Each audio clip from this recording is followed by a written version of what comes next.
Hey guys, this is Anthony, your Subaru service. I've got Ryan's truck here. We're getting it back together. It's nice and cool out. It's like we got west facing doors. It's like 115 degrees here inside during the day. I did get a track bar bracket. Got one today, but haven't got it on. Went ahead, got the oil cooler in, got stuff ready to go. But I've got all kinds of problems, issues. Now this is just another one of these freaking, I mean, those things suck. They're freaking junk. It's a piece of crap. The hose is too close because the flange on the oil cooler goes to about right here.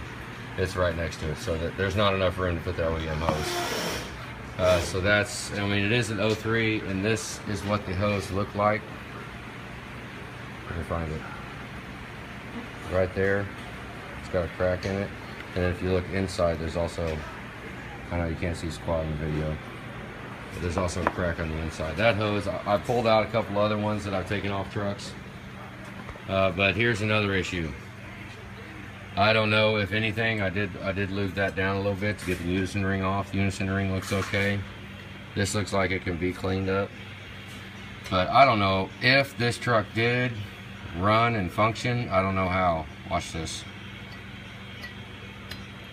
Look how seized that is. Look, I'm moving the whole turbo by it. In there. Look.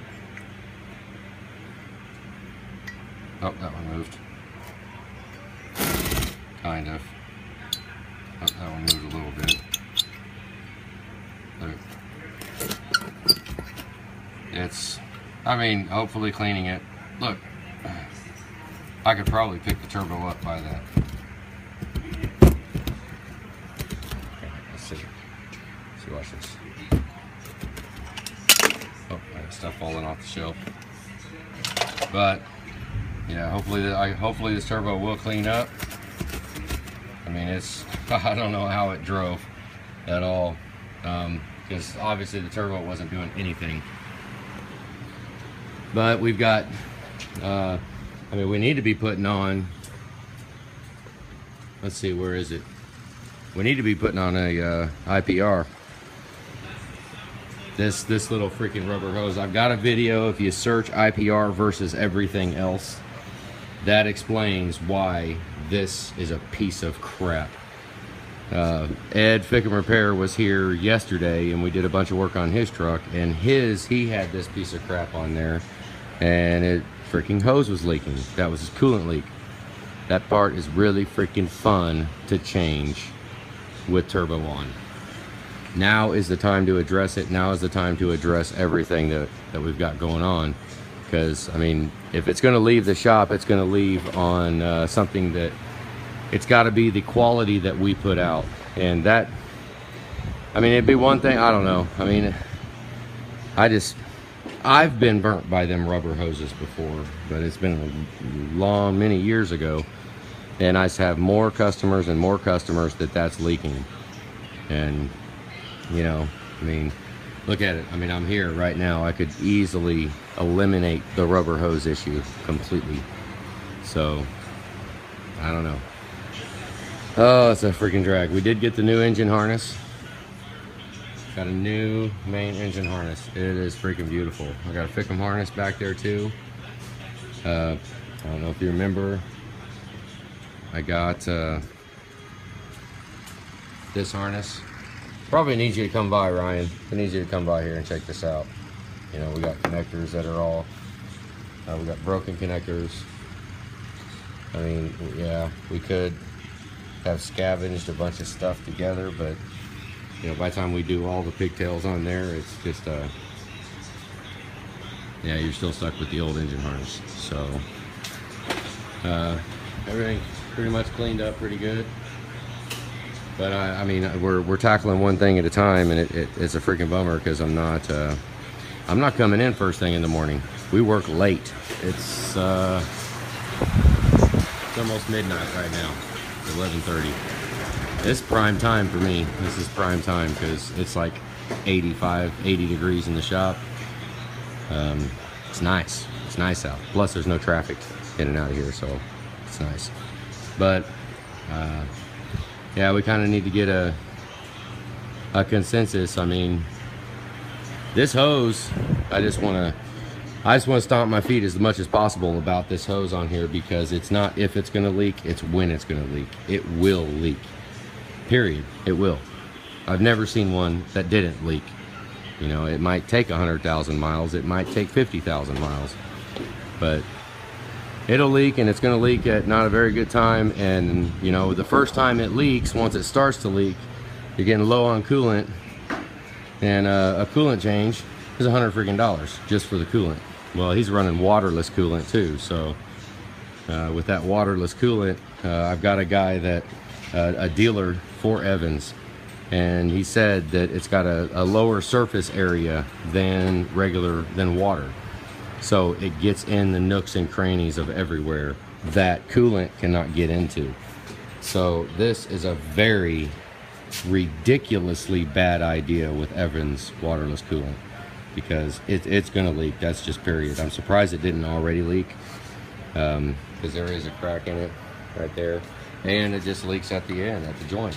I mean, it's a freaking hose clamp. And it'd be one thing if it was a hose clamp on somewhere as easy to access as a radiator, you know, right on top. But this is underneath the turbo pedestal, and the clearance, like I said, the clearance to the outlet, the oil cooler outlet, is about that close. It is right next to it. So, you know, you basically pop the cover off. You have to pop the cover off when it does leak. But I mean, you know, that's why we're at this is all we work on is these. I know that's a problem, so I'm really leery. I do not want to. I don't install them. Last time I put one of them on, I don't even remember the last time I put one on. I don't know. It's been a long dang time. And when I do put them on, I normally tell people, don't tell nobody I put that on there. You know. Because, I mean, it's a matter of just putting it back together, you know. I mean, I didn't sell that crap. I didn't do that, so. But, I don't know. We got major issues with that hose. You know, if you're going this far in, you're spending this much money, you know, it's another couple of $100. Well, well, less than a couple. It's like 300, something like that for the right part. But yeah, we don't have, you can see,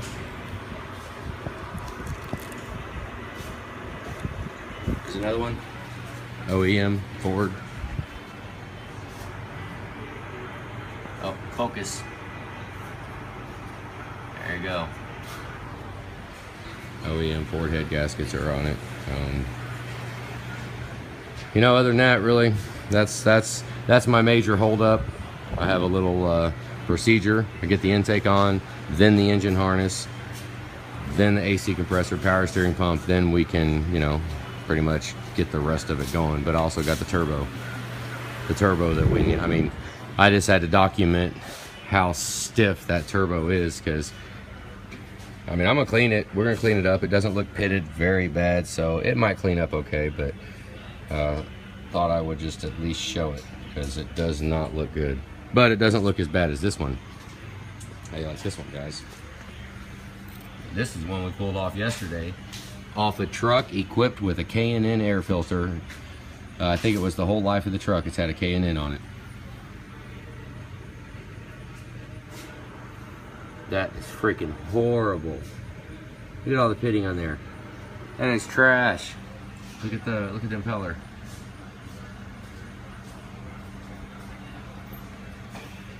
Crazy. But this one ain't there. But who knows how long until it. I mean, it's got an aftermarket air filter on it too, but that's be alright. I haven't even really looked at the pitting on it. I think it's been sitting for a while, so maybe that's, you know, contributed to it. Hopefully it'll free up and it'll run just fine. I hope so. We'll find out. All right, have a good day, guys.